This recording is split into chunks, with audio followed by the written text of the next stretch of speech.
Climate change is code red for humanity, says the United Nations. Hi, I'm Tom. Joining me this morning is Catherine. Hi, Catherine. Hello, Tom. Hello, everybody. And if you'd like to do a quiz on today's vocabulary, just go to our website, bbclearningenglish.com. Now, let's hear more on this story from this BBC News report. United Nations researchers are set to make their strongest statement yet on the impact of climate change in a key report setting out how the world's oceans, ice caps and land could change in the next decades. Researchers confirm that if global temperature increase is limited to 1.5 Celsius above pre-industrial levels, the worst catastrophes can still be avoided.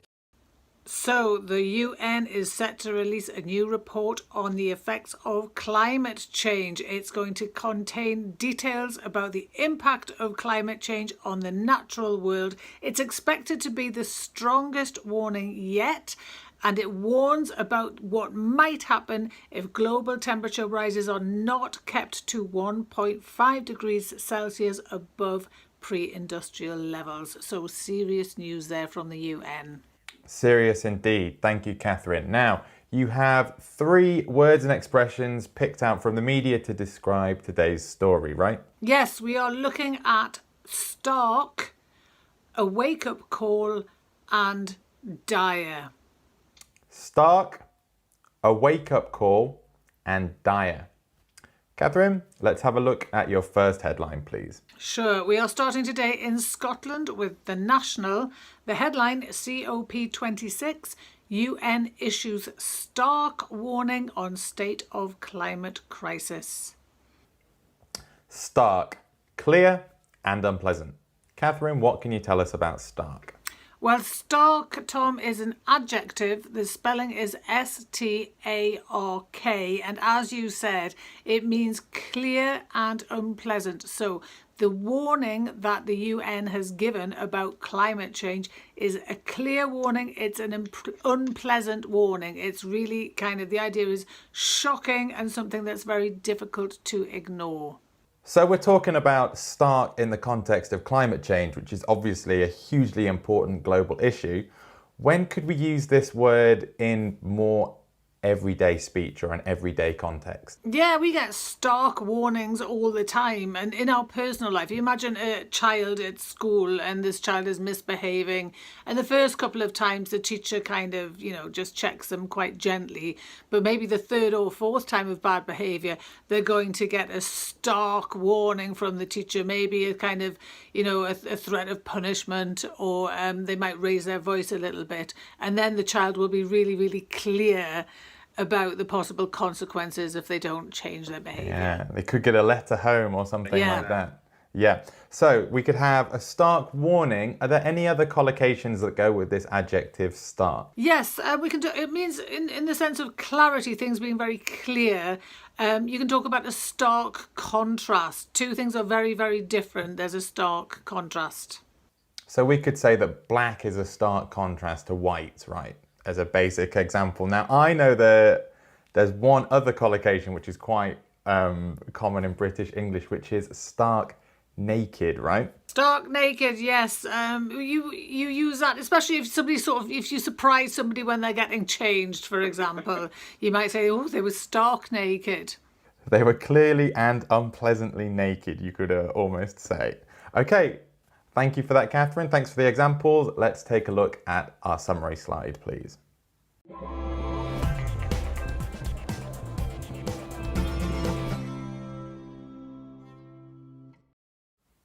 Okay, today we're talking about a stark warning from the UN on climate change. The UN in 2019 also delivered a stark warning from a report on nature loss, and we did a news review about this. Catherine, how can the audience find this? You just have to click the link. Just click the link in the description. Great. Catherine, let's have a look at your second headline, please. Yes, we're here with the BBC News and the headline, stark warning over climate change, a wake-up call. A wake-up call. A shocking event which can cause changes in behaviour or attitude. Catherine, over to you. Yes, now we start with a, then the second word wake, W-A-K-E. third word is up, UK, but those two words, wake and up, are joined with a hyphen when you write them. And the final word is call, C-A-L-L. So you have a wake-up call. Now, Tom, I'm sure you've had a wake-up call in a hotel, haven't you, at some point in your life? I have, yeah. A wake-up call in a hotel is when someone gives you a phone call to wake you up or stop you from sleeping. Yes, and it's a bit of a shock, isn't it, when you wake up in a strange bed with the phone ringing and you're like, where am I? What's happening? It sort of makes you jump a bit, doesn't it? It's alarming, yeah, and you could say it causes alarm, yeah. Yes, which is why we call it an alarm call sometimes. So that's the kind of idea of a wake-up call originally. Now, in this context, we're not talking about hotels and making you wake up in the morning, but we are talking about a shock, something that kind of jolts you into reality and makes you pay attention and take action. Okay, so we're talking about wake-up call again in this serious context of climate change. Could you give us an example of when we can use wake-up call in a more everyday context? Yes, well, if you think about those lazy students, Tom, I'm sure you weren't one, but, you know, there's always that time at university when you get fed up of working really hard and the grades slip a bit. And Yeah, I heard about that time. It Yes. never happened to me, obviously. I'm sure. And then one day you get a grade which is really quite low. It's a D, maybe an E even, and you go, oh no, right, party time's over. I'm going to have to start working because if I don't, I'm going to fail this course. So that bad grade, that D or that E, was a wake-up call because it makes you get back to reality, work harder. So a serious warning that makes you change your behaviour is a wake-up call. So low grades are a wake-up call to lazy students. And of course, anyone watching this is taking ownership of their education and will not need that wake-up call. Great. Let's have our summary slide, please.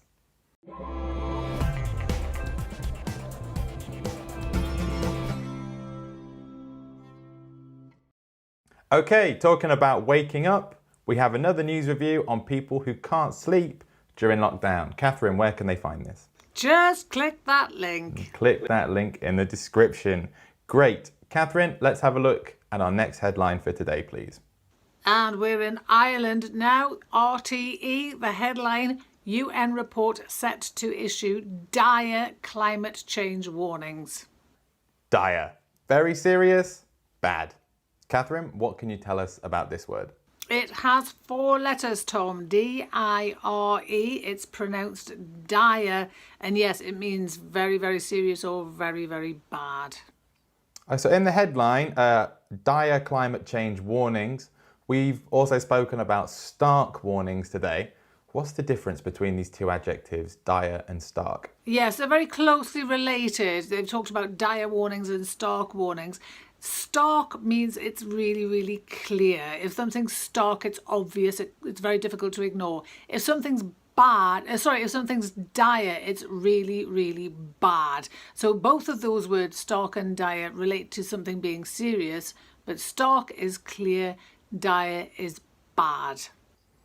And this word dire, when we talk about dire climate change warnings, obviously warnings about climate change, things could get very bad, big, serious context. Again, can we use it in more everyday speech? Absolutely. Anything that is really, really bad, like really, really bad, can be dire. Anything from a film to a song to a party to a pizza. You can get a terrible, really, really bad pizza.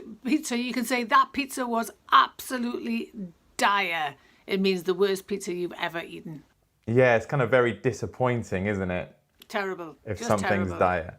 Anyway, hopefully no one's going to be thinking that our news review is dire today. So, on that funny joke, let's cut to the slide, please.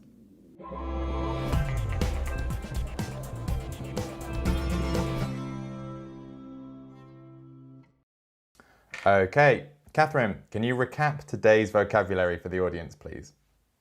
Yes, we had stark, clear and unpleasant. We had a wake-up call, a shocking event which can cause changes to attitude or behaviour, and dire, which means very serious and bad. Thank you, Catherine. Don't forget, we have a quiz on today's vocabulary. bbclearningenglish.com is the website. And of course, we're all over social media as well. That's it from us today. Thank you for being here and goodbye. Goodbye.